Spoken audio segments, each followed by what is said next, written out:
rivers are running exceptionally high as well. Okay. And a lot of lakes are quite replete with water and very All right, well, full. there are two lakes that are not replete with anything. Now, tell me at the about moment, that. Okay, that's just it turns out that it was on the 31st of May that Lassen volcano zone, Honey Lake, was drained overnight. How And big then is Honey Lake? How big was it? Was Honey about Lake? 14, 15 acres, but it wasn't all that deep.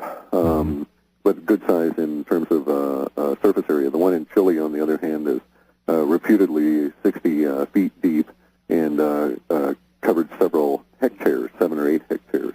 And then there's also now a rumor that there's another lake that's missing that was on the order of about 4 acres and about 40 feet deep on the other side of the Lassen volcano zone, although I haven't been able to track that one down. So Lassen took a big drink somewhere. Yeah, things changed on the West Coast here, and if we look at it all, see, this is what we do. We analyze the data against what is in fact occurring on the planet around us. So very good. So what we don't just say, okay, the big wave is coming and throw it out there that way, but we do say, well, there's a real potential that wave is indeed what's going to occur when, for instance, a glacier sheds, or one of the continents shed a glacier, like Greenland or Antarctica.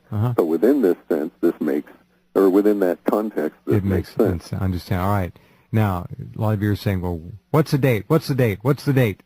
All right, well, the date... back earlier, sure. Yes, so I'll just go into built it. a little suspense.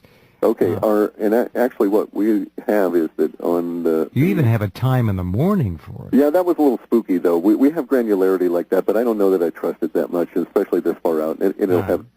Hey, even if you're off a day or two, it's okay. All right. Yeah, exactly. That's the way I figure it. If we're off by even a week or so, we're within the ballpark. The target date is the 7th of October.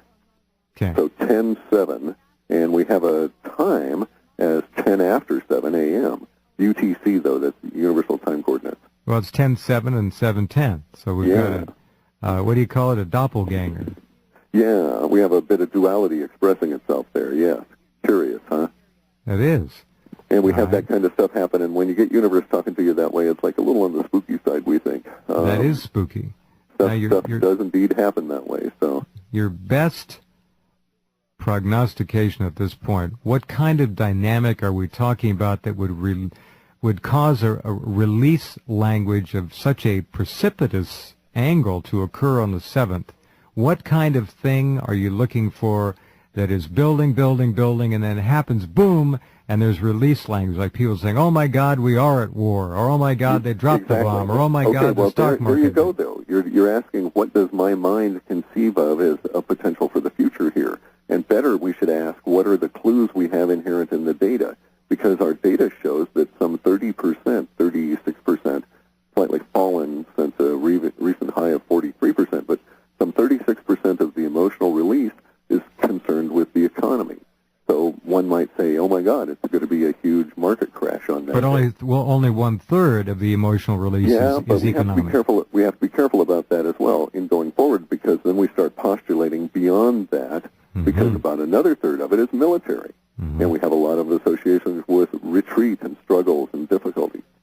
So is it going to be a military defeat that triggers a market crash? Could be both, sure. Could be both, correct. And then now, recently, in some of the shorter-term values that are showing up, the closer we get to the event, the better our picture is, to a certain extent, seems to be revolving around another Katrina-Rita kind of an event. Which, so if you took all three together, that makes up the sum of the emotional values that we have that are going to release, but not in essence, or not totally. I mean, it's wide-ranging, and we're only giving them a broad category. I understand at this point. Well, as we get closer, we'll maybe get more specific language to work with. It's amazing. Clif, great to talk with you again. Thank you very much. No problem. And have you back in a month or two if you'd like, and give my best to George, please. Sure will. Okay, talk to you soon. Okay, thanks. Good night. Clif, hi, and halfpasthuman.com. This is really remarkable research they're doing. Okay, we're going to pause, and then we'll be back.